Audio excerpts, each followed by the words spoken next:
everyone. Welcome to Leap of Consciousness. I am so excited to be here as your co-host, Ashley Lee, and my other co-host, Annie Kalekar.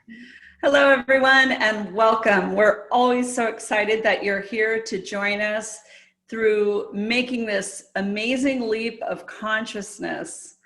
And we are grateful for your commitment to explore consciousness with us, because we know that it does create inner peace, which creates happiness organically. So Ashley, let's share the conflict resolution as an advanced inner technology.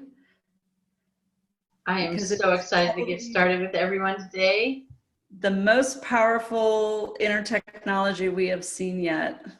It surely is. And we wanted to start with everyone to really share, why is conflict resolution valuable? We find that conflict resolution really allows you to live inside profound states of peace. Through releasing conflictual entanglements you created or went into agreement with another or a group. Somewhat similar to these sets of knots. And what we're really here to do is to create, and Annie got to tell me, which was really awesome, because I grew up sailing, but I didn't know about knots, and that this is the friendship knot. And really what we're creating is an opportunity to have peace, joy, fluidity, flowingness inside the relating that we have with others and ourselves. That's why we find conflict resolution so incredibly valuable. Let's talk for just a few moments about the obstacles to conflict resolving, because, right, we can have quite a few. We're going to mention just a few here today. One of the obstacles to conflict resolving is when we believe the other party has to participate in order to resolve the conflict. Well, these are part of these advanced inner technologies that we're talking about. You don't have to have the other person present to resolve the conflict.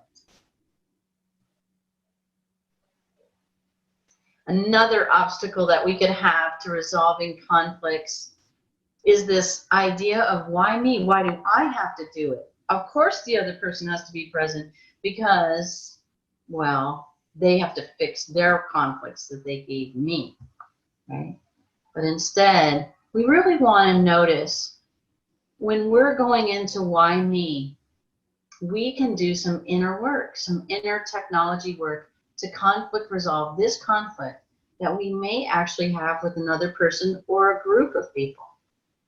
And so instead, when we're feeling all alone and I have to do all the hard work, think of this young gentleman standing in the rain, in the flood, having to navigate the conflict, right, by swimming through the mud. But actually, we're going to clear to the other side where it's clear for everyone.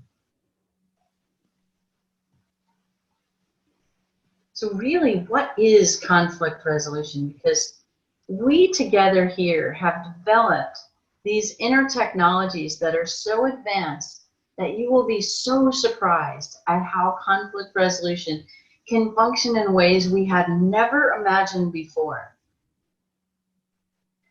Conflict resolution actually opens the opportunities for you to release judgments from any perceptual perspective. Similar to what we talked to last week in episode number 3 about these different perceptual perspectives, really to extinguish the conflictual energies and the entanglements we created with ourselves and each other. I really love that word extinguish, because it really is like a fire extinguisher. We're putting out the conflict energies. It really is. So in this picture, as we describe the 5 steps of the conflict resolution process, it really is me and you, or me and my other parts of myself that I'm in conflict with myself, or me to the world, or the world doing it to me. So it's the energy between the parts that are in conflict that really sets up the negativity, the charge, the entanglement, the problems. And so we're going to dive deeper into what that inner technology is really about through these 5 steps.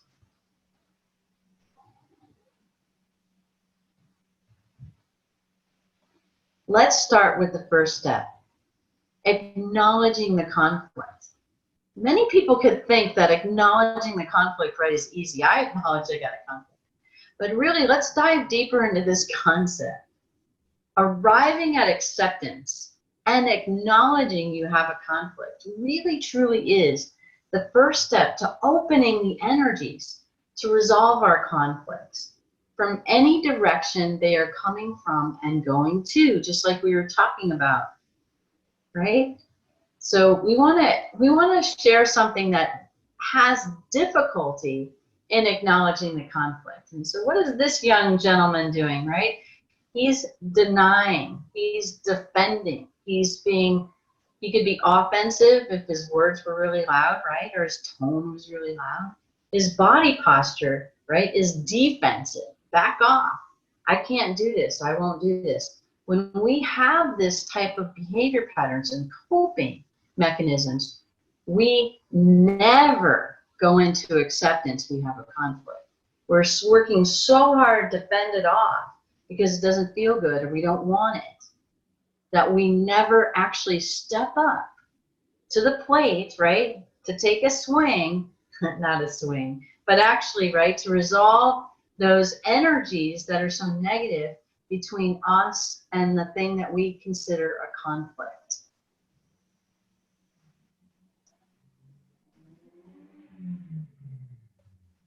So let's talk about the second step, as we have first, right, acknowledge that we have a conflict and we're really accepting this. And normally, right, Annie and I say, I acknowledge I have a conflict with such and such consciousness challenge, right?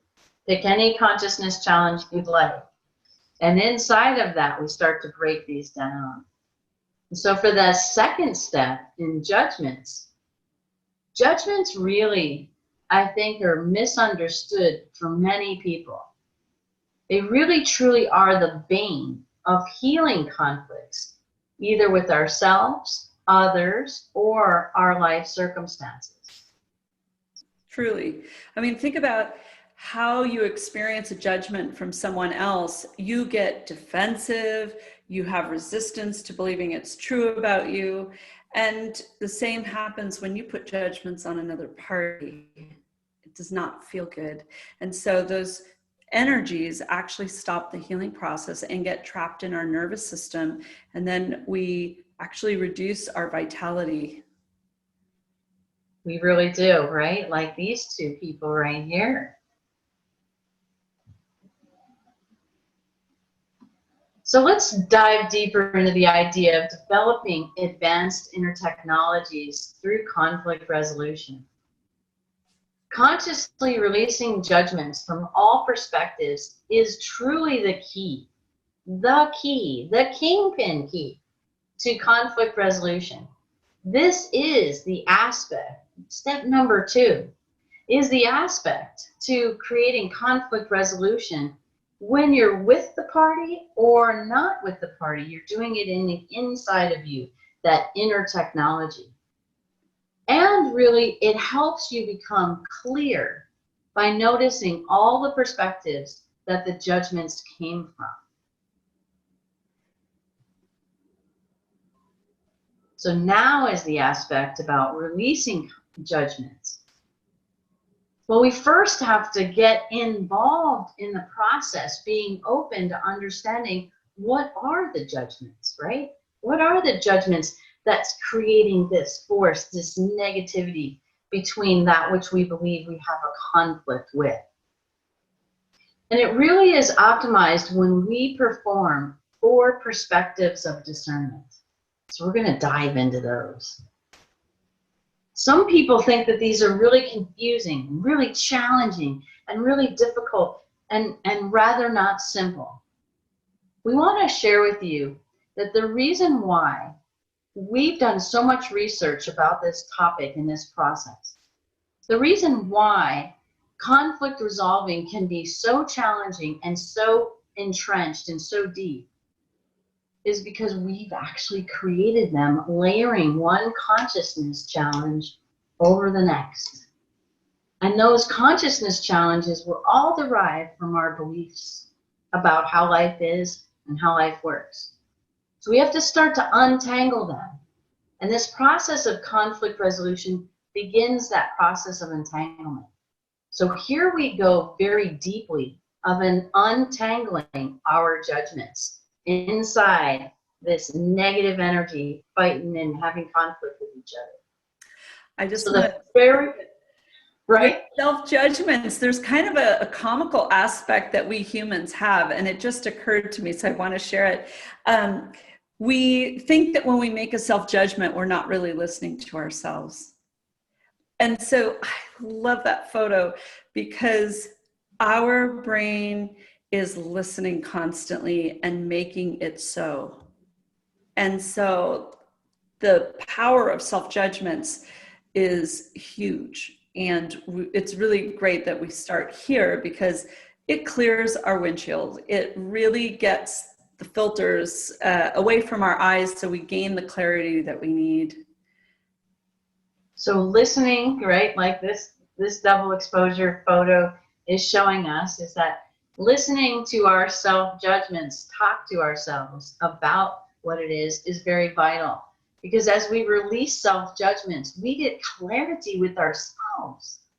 We get clarity with our mind and our thoughts. We get clarity with our hearts and our emotions. And we get clear with all these aspects by releasing self-judgments.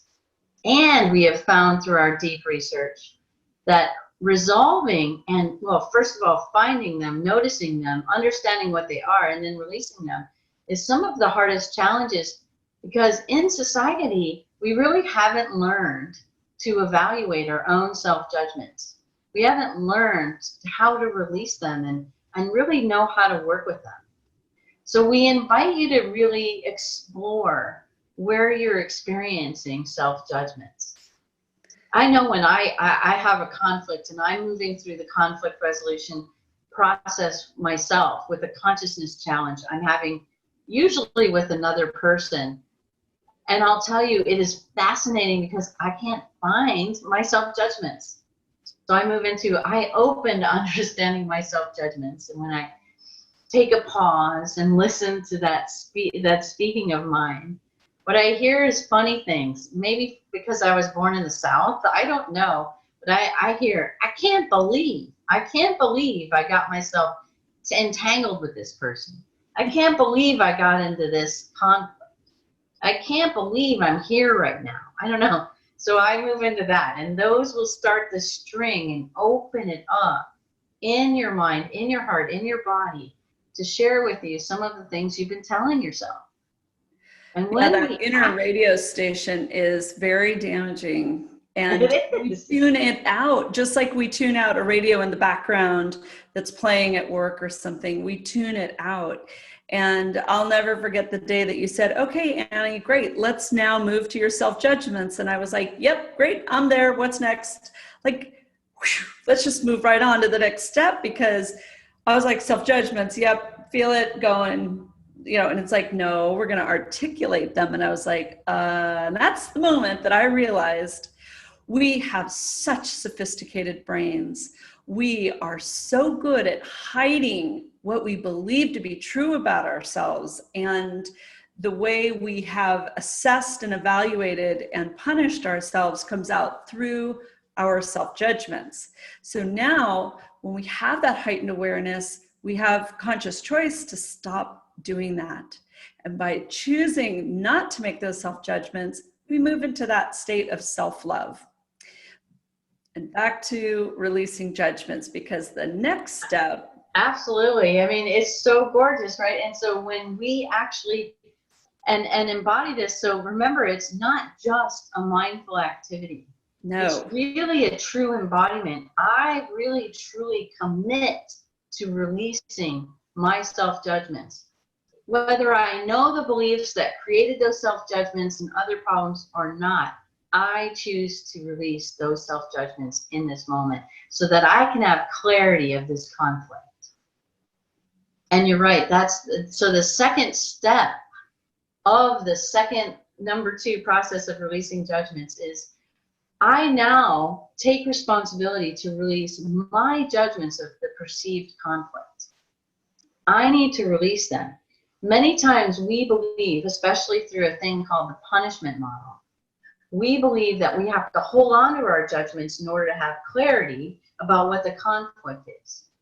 But the truth is, we already know what the conflict is. We already know why we're fighting or having trouble with each other.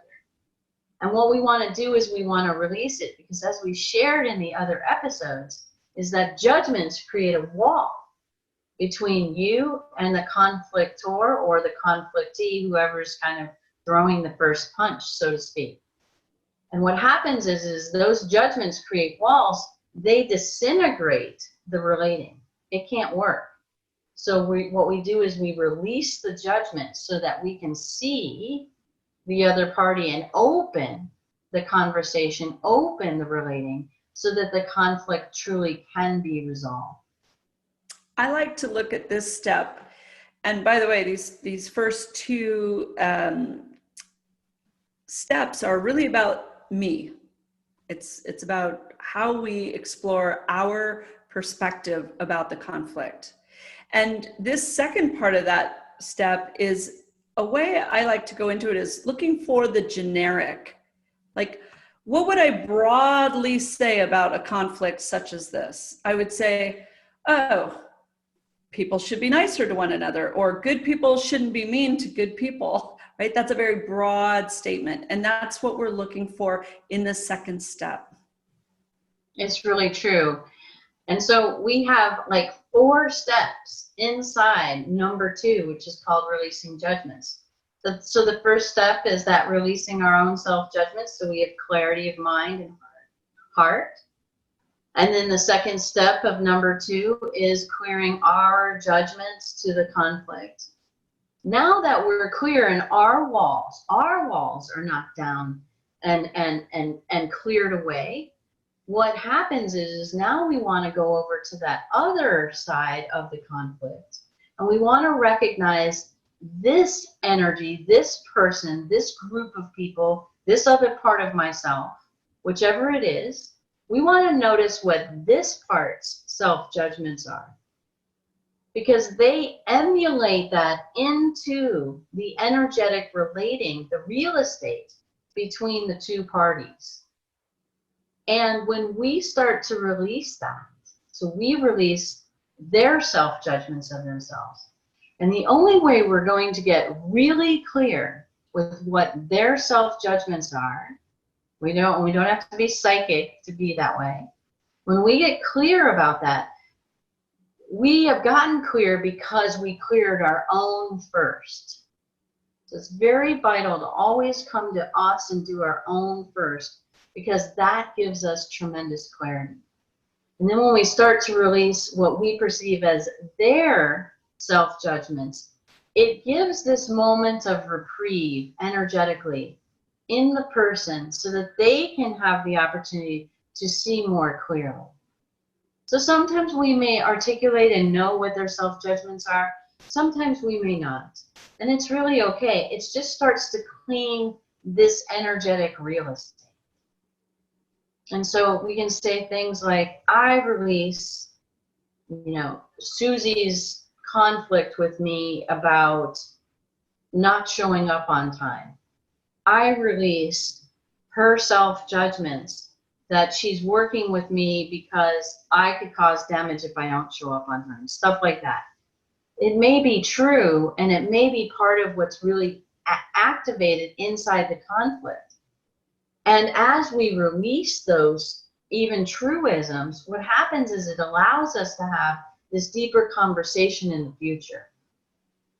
And so that's why it's very valuable to let go of these judgments so that we can see more clearly of what was really creating the problems underneath them. And then the 4th step of step number 2 is releasing what we perceive that person is sending our way inside the conflict, the blame, the conflict, the shame, the humiliation, the guilt, the remorse, whatever it is that being flung over to you, I want you to release those judgments. Because what that does is that really clears the air again to move into the deeper aspects of conflict resolution. We have found that when you, me, and everyone else is very effective at releasing judgments from all of these perspectives, we find that people call each other all of a sudden out of the blue, and they never talked to each other for 20 years. All of a sudden, they're like, wow, I don't seem to have that problem anymore. Because a lot of times we're bringing into a conflict the past. We're bringing in past experiences, past woundings, past problems, and compounding even the present conflict. So when we start to release that, it opens the conversation, the experience, and the relationship to relate in very new and opportunistic, fresh ways that had never been there before.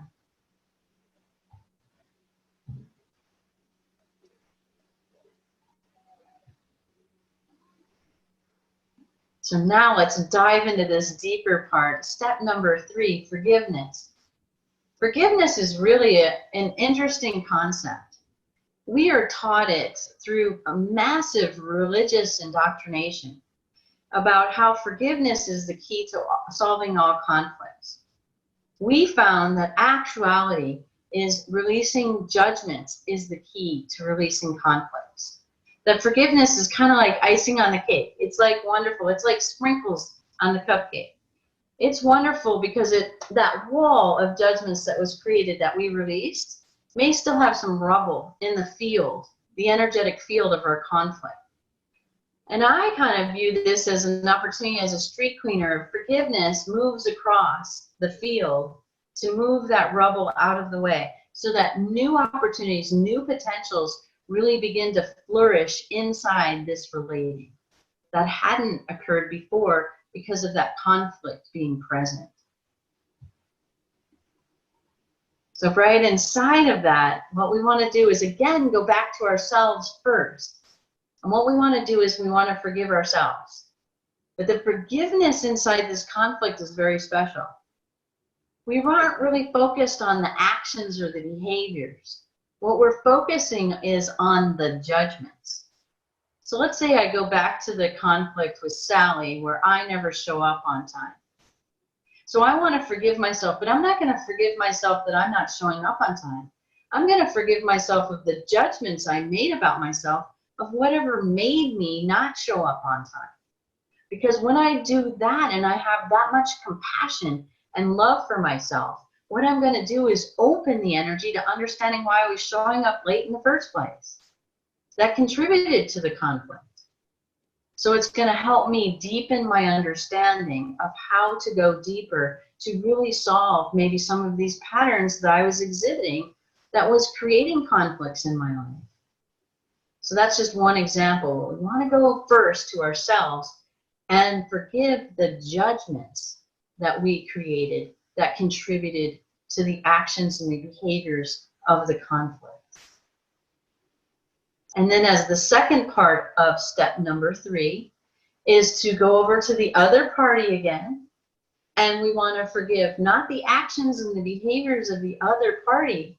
We want to forgive their judgments that created those actions and behaviors. And when we do that, it really starts to clear the air, opening and providing other opportunities for even more advanced conflict resolution to come forward if there is more to work with. But a lot of times this is very effective. And we wanted to share something really pertinent here is when we become present to conflict resolving with our consciousness challenges, what happens is we are conflict resolving very volitionally, very consciously, very aware to release our consciousness challenges inside the conflict. because it's really those particles, those aspects that are really contributing to the conflict. Not just, you said this, you were late. Well, going back to my lateness kind of conflict, what consciousness problem would you think that would be?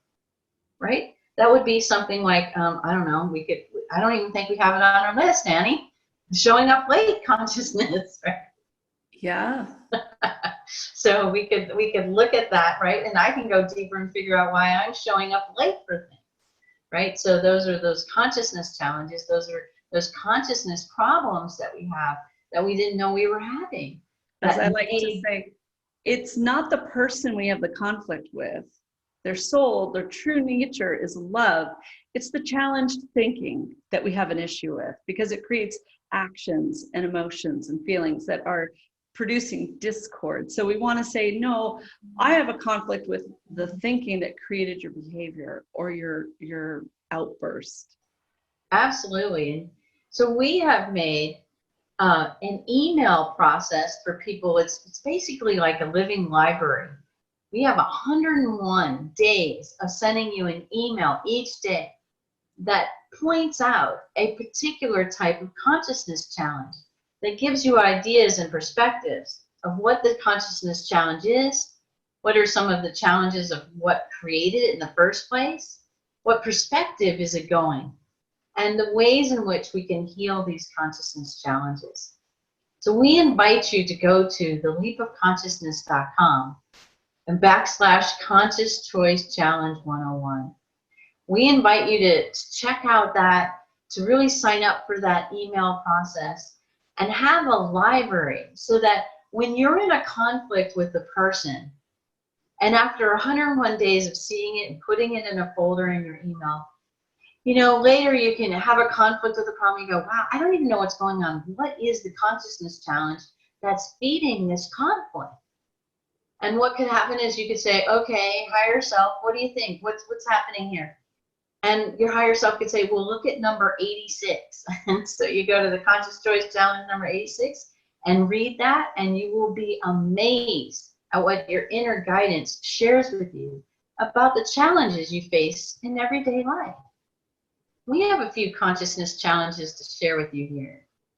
I love this one. This is victim of circumstance consciousness. And I almost think 99.9% of the world has at one time or another experienced this. And what it shares is, I agreed with the world that I am powerless. And when I do this, I often go into self-pity, then look to others to validate my victimization. So the healing for this is to say to yourself, I consciously release my self-judgment that I am powerless to my circumstances. And I now choose to stand in my power and resolve to create the internal experience I seek. Victim of circumstance creates a negative feedback loop for some people, where if they do move into that self-pity, they look to see if they can get validation, so they recruit others who then give them sympathy and reassure them, yes, you've been a victim. And so that produces a dopamine hit. And so when you recognize that you're doing this, you can say, aha, I can choose to do self-love and release this consciousness called victim of circumstance, and begin the process of letting go of those other parts of that negative feedback loop. So true. And we have one more to share with you that we think you'll really enjoy. Oh yes, social conditioning consciousness. This simply shares, I have consented to becoming socially conditioned, so I belong or am part of a group that I may or may not agree with, in order to feel loved, good enough, or not out of favor. So we heal this by saying, I consciously release the conforming I chose, because I did not want to be judged as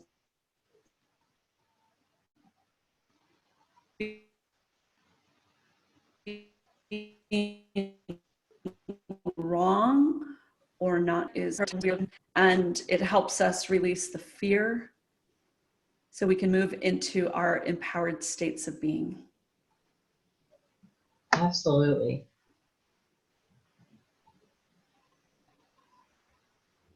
And so let's talk just for a moment about being complete with conflict resolution. This is step number 4, called spiritual sovereignty.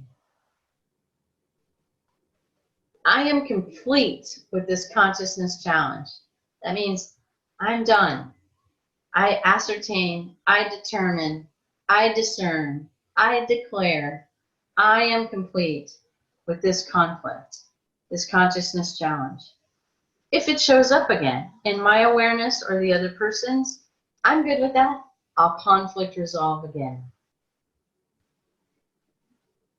I know that this declaration of saying I am complete really fills in the puzzle and really completes the process and really helps us. Fullness. Absolutely. Right? It makes the puzzle whole. Yeah. And then we can say to ourselves inside this step number 4 of spiritual sovereignty, I am no compete with this consciousness challenge, this conflict I'm having. That means really I take off my rose-colored glasses, my filters, right? All of my judgments, and I choose in each and every moment to no longer having judgments about this conflict, about that. Because what happens is if I keep giving my judgments to this conflict resolution, I mean this conflict problem or this consciousness challenge, what I do is I feed fuel to it. I keep giving power to this consciousness challenge. Either I'm experiencing or others are experiencing. So we're not talking about putting our head in the sand. We're talking about making a commitment to no longer giving judgments on this. And then when if it shows up again, discern what other particles, what other tangential entanglements might be going on. Maybe some other consciousness challenges got fed into this and it wants to be undone in our experience. So look a little deeper. Maybe there's another consciousness challenge if it keeps showing up. And really choosing to say, I am no compete with that which I'm in conflict with. I have no more judgments. I'm no longer going to feed this conflict.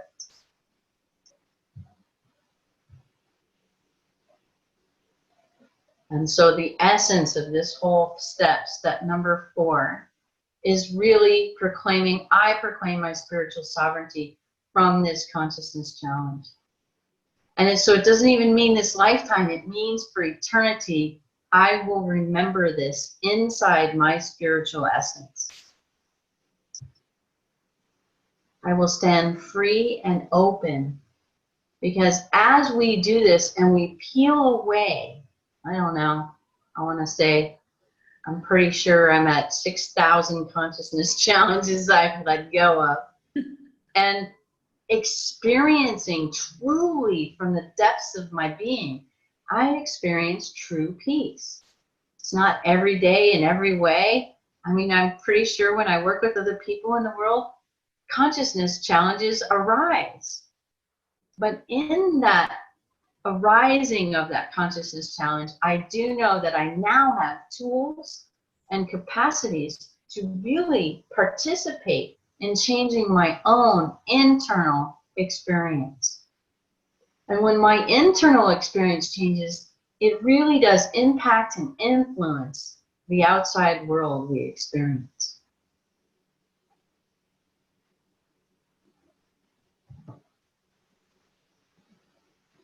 So let's talk about the 5th step. The 5th step is shining your truth. So now that we've been through the whole steps, what we really want to do is end this process by recognizing that now that I've conflict resolved inside me and in regards with forgiveness and compassion and absence of judgments of fueling this conflict anymore, what I've recognized, it offers the opportunity for me to really illuminate the light within me, the love within me, and really emanate that out into the world, because I'm free of this conflict. And even if it comes back again, I get to be free again and free again and free again. That's what's so wonderful about our opportunities to live our lives. Love always makes the commitment to stay in peace, to stay inside the space of love. And then, just like we've been doing in the other steps, when we look at ourselves and we choose to shine our truth, we support you in noticing how to look at that one that you're in conflict with, that part of you, that other person, or that group of people. What I'd like you to do, what we'd like you to do so deeply, is to divine witness to the other party, the party that you perceived was a conflict, and truly divine witness the shining truth in the other that you once had a conflict with. And really see the light within them.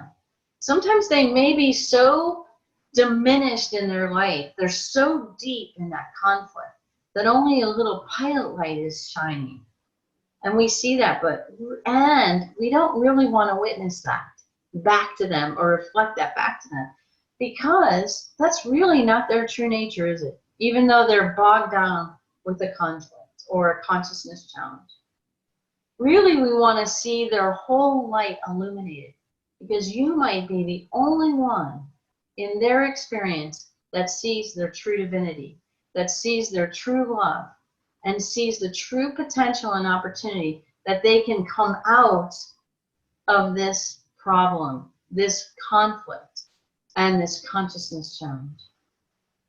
And just think, if we had a world of every person on the planet with every conflict doing these 5 steps and ending with seeing the truth of your conflictor, their true nature of love, irregardless of their behavior, and you saw them in their true light, how beautiful would our world be?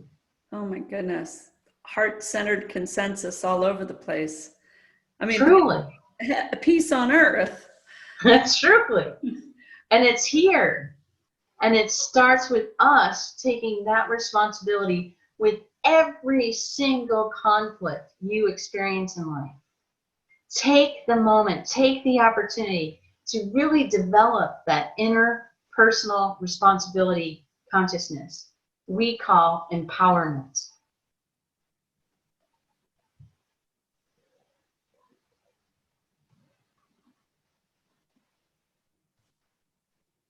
Now let's talk about mastering our advanced inner technologies. Conflict resolution is truly about you resolving conflicts within yourself. This is the work that we have all been called to do. And the conflict resolution process does not require the other party to participate or even be present, right? They could be dead, for example. So if you're waiting, that's gonna, ruin your chances at peace and happiness. You don't need that. Conflict resolution is an inner advanced technology process because it's an internal maneuver of consciousness that you're doing out of self-love. And then that love gets shown outwards to everyone because you move into that space of oneness. So once the conflict is completely resolved in you, the conflict in your outer world begins to dissipate. If or when you continue to see the problem or conflict present in your life, consciously choose to conflict resolve again, and maybe even again if something else pops up, until the consciousness challenge no longer is a part of your awareness or your experience. So yes, occasionally you'll do a big clearing on a consciousness challenge, a conflict, and then you might have something else pop up like, oh God, that was so irritating when this happened. Okay, great. I acknowledge I had a conflict. I got very irritated, and then you move through that process again. until that is cleared and that dissipates. And it may be a month and you run into someone and they bring up the topic and they bring up a different aspect of it. And you're like, oh yeah, I forgot about that. Go ahead, conflict resolve it, because your commitment to self-love and love, sharing that love with others, is about doing the conflict resolution process so that in that space, there's no conflict energies, no discord. It's a restoration to oneness, no separation.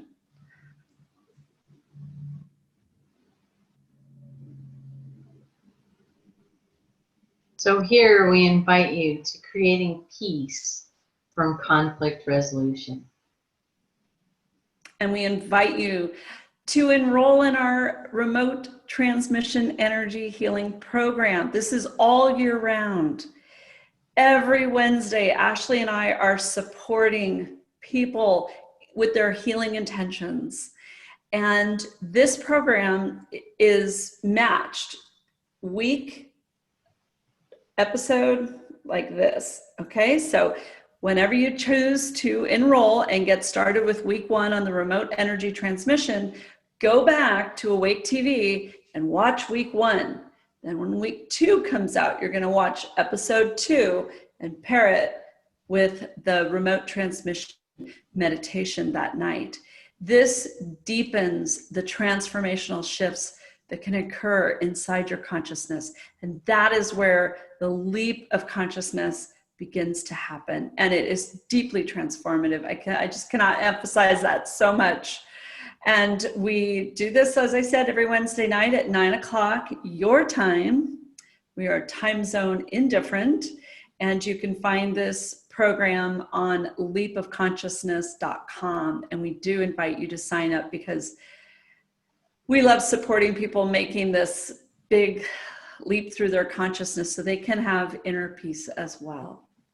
So thank you so much for joining us. It is always our pleasure to share with you how you can make your leap of consciousness. Join us next week.